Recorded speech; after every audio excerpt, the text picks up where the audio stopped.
La question de David.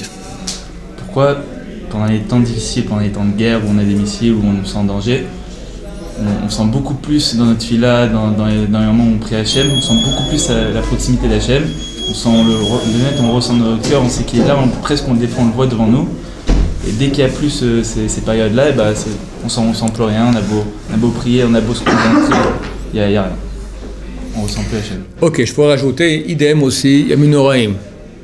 Rosh Hashanah, Kippour, on sait qu'on va être jugé. On prie toujours mieux dans ces périodes-là qu'après, 2 jours après Kippour, on aimerait tenir encore et il n'y a plus la pression. Et c'est quoi qui bloque?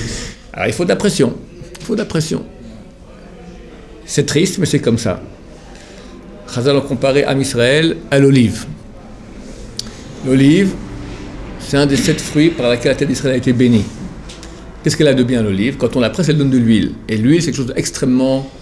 D'abord au niveau nutritif, c'est quelque chose de très bien, de très bon. Ensuite, c'est ce qui donnait la lumière à l'époque. L'huile, toute la lumière était faite à l'huile, d'accord? Donc l'olive, aujourd'hui on mange des olives, on ne fait pas tellement attention à l'huile. Mais du temps de Chazal, ce qui est important, l'olive était un fruit important parce qu'elle produisait de l'huile. Or, comment produit-on l'huile à partir de l'olive? En la pressant. Et Am Israël comparé à l'olive. Et Chazal disent, c'est comme l'olive, quand on la presse, elle sort ce qu'elle a de bien. Et c'est triste, et c'est comme ça. C'est vraiment comme ça. Et c'est malheureux. Parce que c'est dommage que Hachem ait besoin de nous presser pour qu'on donne qu'on sorte notre bonne huile. On aimerait pouvoir être en situation d'amour d'Hachem. Mais néanmoins, la pression, ça fonctionne. Pourquoi c'est comme ça? Pourquoi c'est comme ça? Il a des millions de façons de le faire. Je ne peux plus faire l'inverse. Prendre le plaisir, on a... Surtout qu'il y a un esprit, ça peut être à double tranchant parce qu'on peut dire qu'en fait on se rend compte qu'on se tourne vers Dieu uniquement quand on a une situation difficile, et qu'en vrai c'est parce qu'on n'a pas d'autres recours. Ouais. Si j'avais un autre recours, peut-être que j'aurais utilisé ce recours, mais là c'est un temps de guerre, qu'est-ce que je peux faire? Là, la chose que je peux faire, avoir peur et me tourner vers Dieu. Si j'avais autre chose, peut-être que j'aurais fait autre chose. Donc je peux peut-être aussi me rendre compte derrière que c'est juste un recours. Alors, il y avait une question, pourquoi est-ce que Dieu a fait ça comme ça et pas autrement par le plaisir? Et toi, ta question, c'est aussi un peu dénigrant pour nous que... On est obligé de se faire persécuter pour pouvoir... Alors d'abord, il faut savoir... C'est peut-être simplement, on va dire, j'ai besoin d'un exutoire, alors j'ai une prière... Ça arrive, mais une fois sur 1000 qu'on arrive à se concentrer un petit... D'abord, il faut savoir qu'il y a une mitzvah de la Torah de prier. Machloket entre le Rambam et le Ramban. Rambam Maïmonide, Ramban Nachmanide. Le Rambam dit que la prière, la mitzvah de la Torah, elle est priée au moins une fois par jour en demandant quelque chose à Hachem. Et quand on demande, il faut d'abord louer Hachem, ensuite demander et après remercier.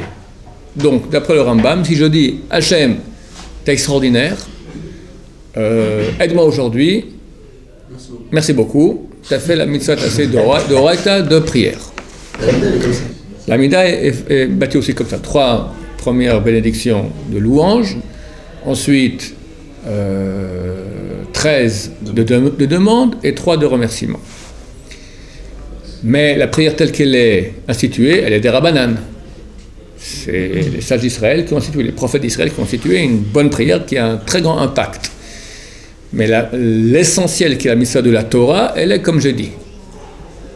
Louer, demander, remercier. On peut le faire en 6 secondes, comme je fais maintenant la démonstration. Ça le de Maïmonide. Le Ramban, il dit non. Il dit la prière de la Torah, elle est uniquement en situation de souffrance, de douleur, de danger. Il y a la mitzvah de la Torah, quand ça ne va pas, de crier à Hachem. Donc, ton objection comme quoi c'est un peu dommage et dénigrant qu'on se tourne vers Hachem quand ça ne va pas. Non, c'est le désir d'Hachem, c'est ça le vrai désir d'Hachem. Et il se peut même qu'Hachem envoie des souffrances rien que pour qu'on crie vers lui. Le cas, on voit avec Yitzhak. Yitzhak, sa femme est stérile, et il doit prier. Il prie, elle prie pendant 10 ans. C'est pas ta prière, c'est pas ma prière. Yitzhak Avinu. D'accord? Et Rivka Imenu. Et la prière pour des enfants, c'était toute leur vie. Qu'Hachem, après un an de prière, c'est bien. Tous les jours, comme ça, ils font tout ce que tu veux. Tikkun HaKlali, Perek Shira, Teilim à l'endroit, à l'envers, du Rav Chida, toutes les scoulottes ils ont fait. Et ils prient, ils font au côté 40 jours, mikvé, tout ce que tu veux, ils l'ont fait.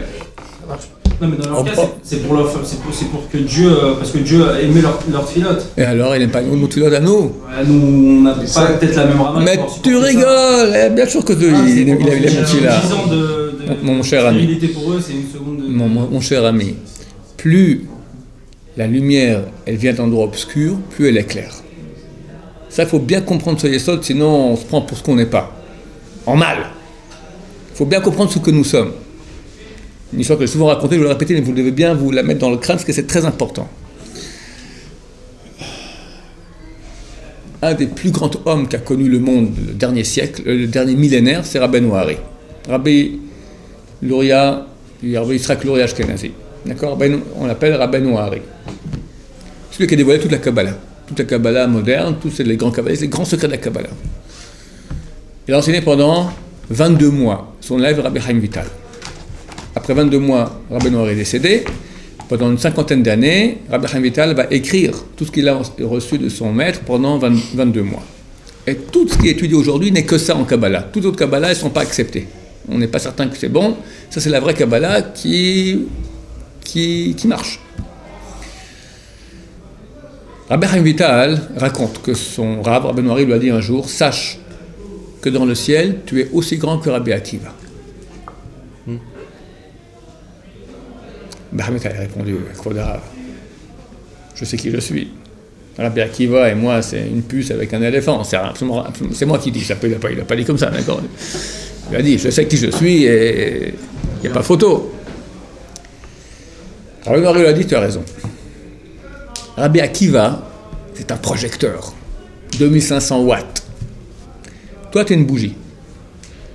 Mais, à l'époque de Rabbi Akiva, il y avait une grande lumière dans le monde. C'est l'époque des Tanaïm. Il y avait beaucoup de spiritualité très haute. Aujourd'hui, les forces du mal se sont beaucoup épaissies. L'obscurité est très très grande. La petite lumière que fait ta bougie, elle a autant d'impact que le projecteur. Parce que le projecteur en plein jour, qu'est-ce qu'il fait? Il fait pas grand-chose. 2500 watts projecteur en plein jour, tu peux même pas, à 50 mètres, ça n'éclaire même pas, ça n'a rien. En pleine nuit, tu prends une bougie, à 50 mètres, ça éclaire. Une petite bougie, s'il fait vraiment très très noir. Dans le désert, noir, par une nuit où il n'y a pas de lune, rien du tout. Tu mets une bougie, à 50 mètres, ça éclaire. Et ça, mes chers amis, Rabbeinu Hari dit, ça, il y a 500 ans, à Tzfat, que si nous, on allait aujourd'hui à Tzfat, il y a 500 ans, on tombait raide mort, asphyxié par la sainteté de l'endroit. C'était quoi Tzfat il y a 500 ans? C'est 2000 juifs là-bas. Parmi eux, Rabbeinu Hari, Rabbi Yosef Karo, celui qui écrit le Shulchan Aruch, le Ramak, Rabbi Moshe Cordovero, le maître en Kabbalah de Rabbeinu Hari, Rabbi Chaim Vital, tous les élèves de Rabbeinu Hari, toute la bande qui était des Kdoshim Elyonim, Rabbi Lo de Vidash, celui qui écrit le plus grand bouquin de Moussar, Reshit Chochma, le Sheikh HaKadosh, on a 3 hommes qui appelaient HaKadosh dans le monde, le Ritbaz, un des grands poskim de l'époque, qui on a encore, Al-Kabet, celui qui écrit les Chadodi, et j'en passe. Kadosh, Kadosh, Kadosh. Tu vas encore à Tzfat aujourd'hui, tu sens, il y a un petit résidu de quelque chose. C'est quoi? La sainteté de l'époque qui encore est un petit résidu. Et ça, Rabbeinu Hari, il dit, les forces du mal sont beaucoup épaissies, l'obscurité est énorme. Il dit ça il y a 500 ans à Tzfat, qu'un petit doigt d'une fille, c'est impossible de voir à Tzfat. Impossible. Petit doigt du pied. Impossible. Aujourd'hui, je crois que c'est Rabbeinu Hari aurait imaginé, aujourd'hui il serait tombé dans les pommes, rien qu'à imaginer. Et nous on est là. Et tu as des juifs qui se battent et qui prient Hachem. Combien de lumière ça fait? Il n'y a aucun doute. C'est cette génération qui amène Mashiach. Où va, on dit tous les matins, où va Etzion Goël et vient à Sion le Rédempteur. Ou Fesha be Yaakov, à ceux qui font Tchouva du péché dans Yaakov.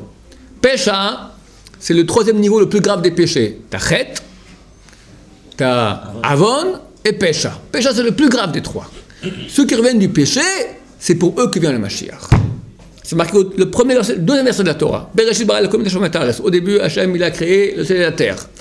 Verset Tovahu, la terre était tohu bohu.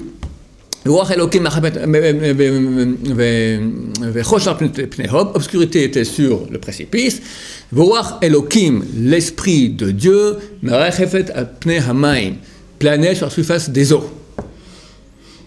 Le Midrash dit, dans ce verset, tu as toute l'histoire.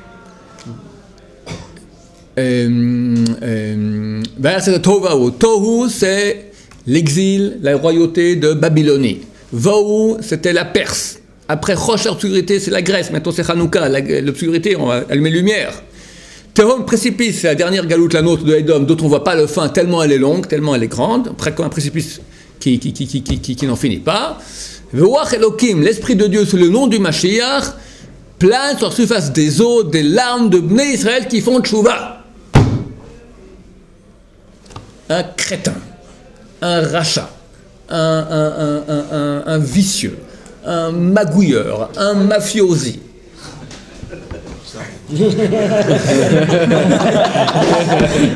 Lavador, la direction là-bas.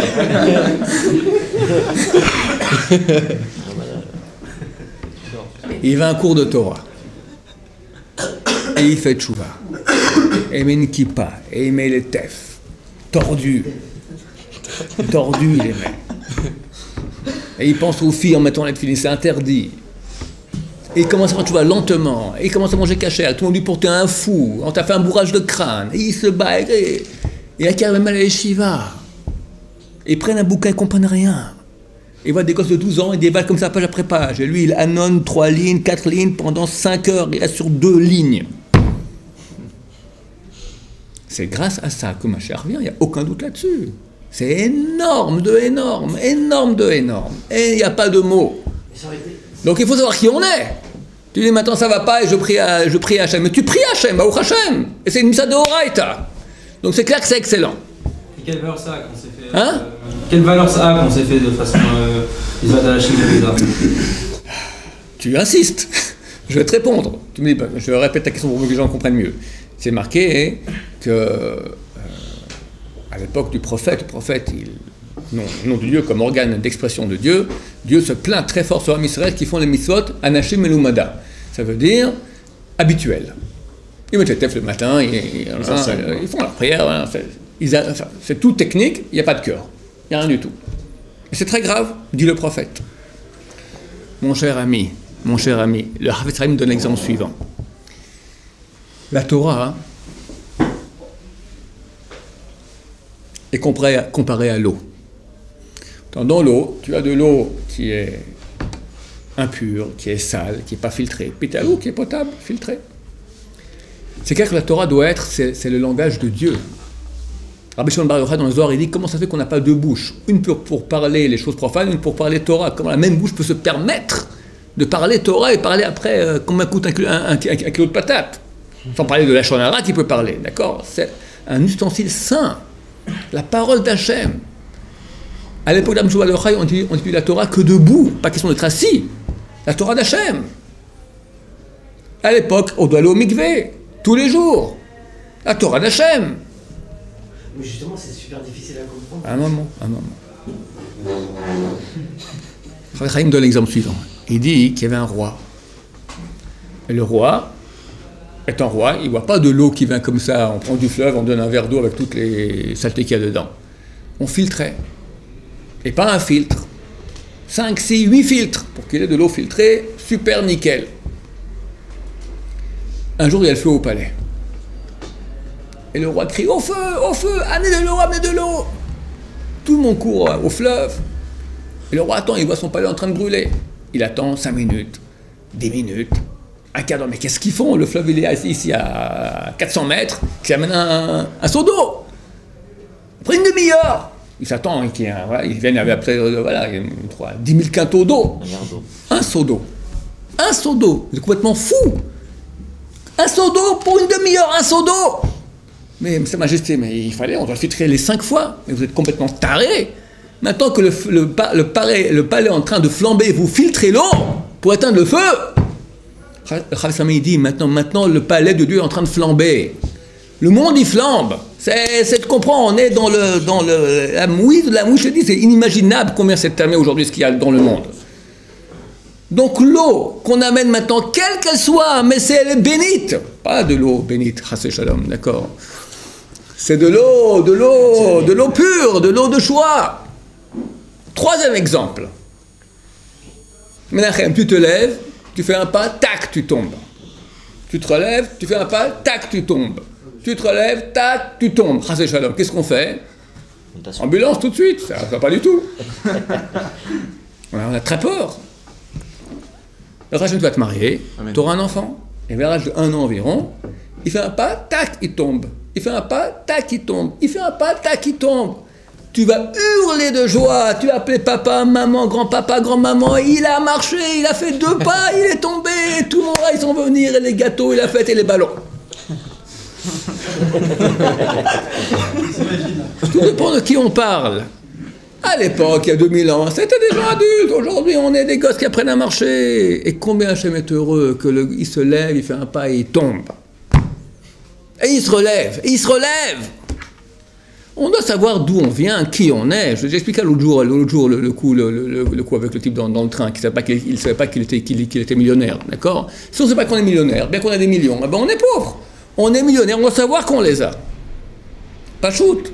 Alors évidemment, tu compares maintenant aux textes qui sont écrits qui parlaient de trucs. Il faut savoir, la Kedusha, le Rav Wolbe, il a mis une preuve très belle de cela. Il dit la Kedusha, c'est quoi? C'est quoi la sainteté? Il amène un verset, lors du don de la Torah au Mont Sinaï, Dieu dit à Moshe, dit aux Kohanim, qui se sanctifient. Vitgadashu, qui se sanctifient. Rashi dit, c'est quoi sanctifie? L'etiatsev alomdam, de se tenir à leur place. Explique le Rav Wolbe, c'est quoi la Kedusha? Connaître sa place. Connaître, savoir qui on est. Si moi je sais qui je suis, exactement ce que je vaux, et qu'est-ce qui est adapté à moi, je suis dans le vrai. Je suis dans le vrai. Il faut la sagesse, il faut commencer à comprendre, il faut aussi savoir suffisamment de finesse, de sagesse pour comparer maintenant. Tu lis les portes du repentir. C'est le must en moussard. Mais c'est presque illisible. C'est presque illisible. Il donne 20 conditions pour la tchouva, la tristesse, le pleur, le machin. C'est pas pour nous, c'est pas pour nous. C'est bien, c'est bien. C'est bien de le lire, mais savoir, c'est pour lui. Je prends quelques millimètres petits, quelques petits grains, que je prends pour moi, quelques petits grains. Si je prends ça tel quel, c'est inadapté. C'est pas adapté, c'est pas adapté.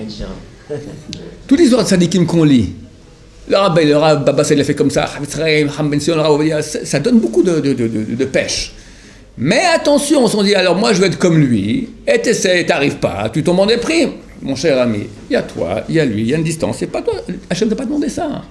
Alors, utiliser cela pour maintenant me donner un peu la pêche, oui, mais si maintenant je commence à prendre sans sagesse, de façon non équilibrée, je tombe en déprime. Et le contraire, si maintenant je crois que je suis un nul, alors que je suis vraiment quelqu'un, je tombe aussi en déprime. Ou si je crois maintenant que mon niveau n'est pas aussi haut que ce que je suis vraiment, je suis un riche qui est pauvre en fait, parce qu'il ne sait pas qu'il est riche. Donc on doit savoir notre valeur, il y a une très grande valeur.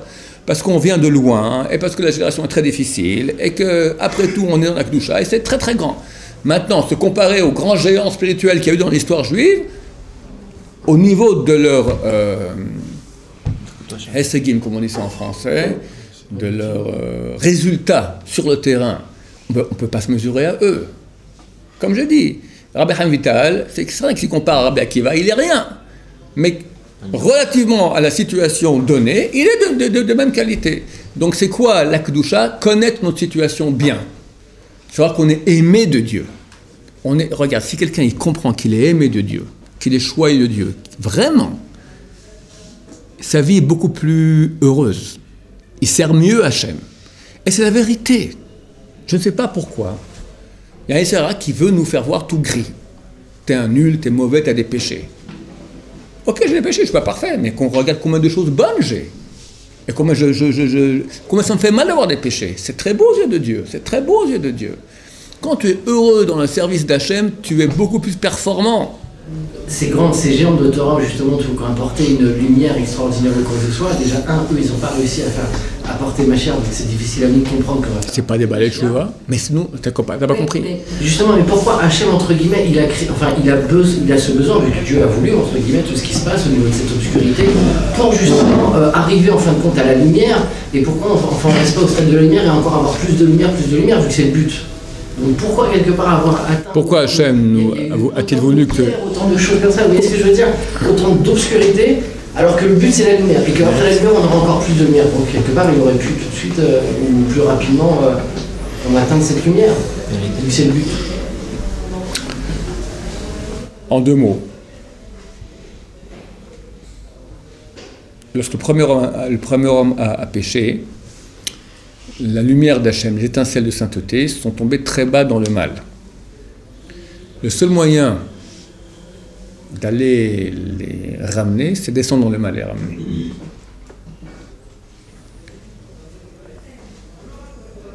Donc, les grands géants spirituels ne peuvent pas aller dans le mal. Eux, ils sont nés à un niveau haut. Ils font un très grand travail, c'est clair. Mais l'étincelle qui se trouve maintenant dans la Toum'a, c'est qui? Le type qui est né Misken à Paris, que depuis qu'il est jeune, il voit que des femmes nues sur les affiches, qu'en plus on a donné un grand Yetzerara, il est beau gosse, il a de l'argent, il plaît, il a parti d'éducation juive, et néanmoins, il a en lui une étincelle. Cette étincelle-là qu'on veut ramener, qui fait que... Je dis, ok, mais pourquoi? Peut-être il y a quelque chose d'autre. Et il cherche. Et il voit. Et il accroche. Et là, il commence une bataille. Une guerre. Une guerre. Parce que se sortir d'où il est, c'est un travail énorme qu'aucun grand tzaddik peut faire. Le tzaddik, il est tzaddik. C'est pas un Baal Tshuva. Pourquoi la Gemara, elle a dit? C'est marqué dans la Gemara. Brachot, page 40, page 34b. Il se trouve un Baal Tshuva, aucun tzaddik parfait ne peut y accéder. Parce que le tzaddik parfait, il a commencé au niveau 1000, il a monté au niveau 2000. Le Baal Tshuva, il commence à moins 100 000. Et il finit à 100. Alors il est à 100. Le tzaddik est à 2000, lui il est à 100. Mais il a fait 100 000 parce qu'il a eu des batailles, le Shabbat, la cacheroute, arrêter les filles. Jamais un tzaddik a eu à faire ça. Shabbat, c'était naturel. Cacheroute, c'était naturel. Tout était naturel. C'est la Talishmaya qu'on a, mais vous vous rendez pas compte, on a l'impression d'avoir rien fait. Ouais, c'est vrai, le tzaddik aussi. Ok, c'est pas comme ça. Le tzaddik, il a l'impression de... T'as des batailles aussi, t'en fais pas. C'est vrai que Dieu aide, ok. T'as des batailles aussi. Bien sûr qu'il y a des batailles, des hésitations. La bataille n'est pas forcément une fois que t'as pris la décision, c'est avant de prendre la décision aussi. T'as des choix, Combien de gens vont venir à la Shiva Trou, ils ont une proposition mirabolante, celle qui rêvait toute sa vie, tac, on lui propose. Il veut prendre le billet, tout qu'on l'appelle, tac, vous êtes embauché. Ou bien, c'est pas embauché, c'est mieux, Ingrid. Ou je sais pas, une autre, d'accord. Le Shidduch rêvé, Miss Monde. Combien il y en a comme ça? Des centaines. C'est dur. C'est pas dur. C'est pas dur une fois qu'on a pris la décision. J'ai eu les deux, ouais. Mais j'ai pas dur. Ok, t'es un grand. Non, c'est pas grand, c'est rien à voir. C'est vrai. C'était tellement évident. Ok. C'est tellement évident que quand t'as pris la décision, mais quand quelqu'un il est encore en train de la prendre, et il sait pas, et ça fait peur les Shiva. On sait pas, c'est un monde noir, c'est un monde, on sait pas ce que c'est. C'est très grand, c'est très très dur. Ces batailles-là, les batailles des gens qui sont à leur début, c'est ce qui amène Mashiach, parce qu'aucun grand tzaddik ne pourra faire ce travail-là. Parce que les étincelles, elles sont très bas. Pour ça aussi que le niveau spirituel baisse énormément. Pourquoi le niveau baisse? Parce qu'il y a une nécessité maintenant d'aller chercher les étincelles les plus basses. Si le niveau spirituel était beaucoup plus haut, prends le monde il y a 50 ans. Alors, il y a de la débauche, il y a tout ce que tu veux, mais c'est beaucoup plus light. Les gens, beaucoup de bons juifs auraient pu dire, bon, moi je continue à vivre dans ce monde. Pourquoi pas? Hachem fait que ça devient, l'homosexualité est permise, tous les trucs, je ne veux pas dire les mots, d'accord, ça devient tellement moche, tellement dégradant, tellement burk, que même des gens qui à 50 ans se disent, bon, je suis bien dans ce monde, ne peuvent plus se dire ça. Donc, quelque part, ça les met en situation de choix. Qu'il n'aurait pas eu il y a 50 ans. Dieu veut justement ça pour... Dieu veut qu'on soit en situation de choix. Ouais, maintenant le type quand il fait le bon choix, il a gagné. C'est énorme ce qu'il fait. Donc il a fallu que le monde descende à un niveau très très bas pour que même les gens qui ont des étincelles de sainteté qui sont très très bas dans leur niveau spirituel se retrouvent aussi en situation de choix. Oui. Pourquoi arriver dans cet état, à ce niveau-là, quoi? C'est que si jamais, imaginons, ce juif fait pas chouva, au contraire, on court encore plus à notre perte, on s'enfonce encore plus. Alors qu'un gadol, avec cette tefila, il peut ramener des milliards d'étincelles en une seule tefila. Tu m'as repris ta question. C'est-à-dire, pourquoi Hachem il a besoin d'arriver à mettre, on va dire, ce pauvre juif au fin fond de Paris dans une famille, on va dire, quasiment pathos, alors qu'un tzaddik, imaginons ce juif justement ne réussit pas à saisir l'occasion qu'Hachem lui donne. Au contraire, il va s'enfoncer encore plus et nous aussi on s'enfonce. Alors qu'un gadol, à part cette filote, vu qu'il est tellement proche d'Hachem, par une fila, il peut ramener des millions de personnes. Il y a besoin aussi de faire des gdolim, c'est clair, mais c'est pas suffisant. On ne peut pas demander à 2-3 gdolim de faire le boulot pour tout le monde, d'accord. Ils sont là pour nous soutenir, ils sont là pour nous. Ok. C'est vrai qu'il est là, mais c'est insuffisant. Le tzaddik, le gadol, il est là, et il faut aussi que le peuple fasse son effort. Quand Amisraël ne méritait plus de rentrer en terre d'Israël, Moshe Rabbeinu a péché. Malgré lui, quelque part, parce que le peuple ne méritait pas. Alors Hachem a fait en sorte qu'il fasse un péché. Le gadol est tributaire du niveau du peuple. Si le peuple il baisse, le gadol aussi. Le gadol il monte, donc chacun, il y a un jeu, il y a une relation d'osmose entre les deux. Le tzaddik il monte, il fait monter tout le monde. Le peuple il baisse, il fait baisser le tzaddik. Mais normalement, il y a une situation donnée qui est que les étincelles étant très très bas, il faut les chercher aussi là-bas. Pourquoi on est parti en exil? On était bien en terre d'Israël. Pourquoi partir aussi? Parce que les étincelles étaient là-bas. Si on dit qu'Hachem il attend qu'une chose, c'est que la Shrina revienne ici. Oui. Pourquoi elle est tellement... Mais la Shrina elle est là-bas. Quand je dis quand je parle d'étincelles de sainteté, c'est des parties de la Shrina. C'est ça le Shrina Begalout. C'est exactement ça. Et quand je parle des étincelles, c'est des parties de divinité. Un juif, maintenant, comme j'ai parlé maintenant, qui est loin de tout, d'accord, il a ce réveil. Qu'est-ce qui provoque ce réveil? C'est une partie divine qui est en lui. C'est elle qui est en exil. Elle est en boîte. La divinité, elle est là-bas. Elle est cachée, elle est super...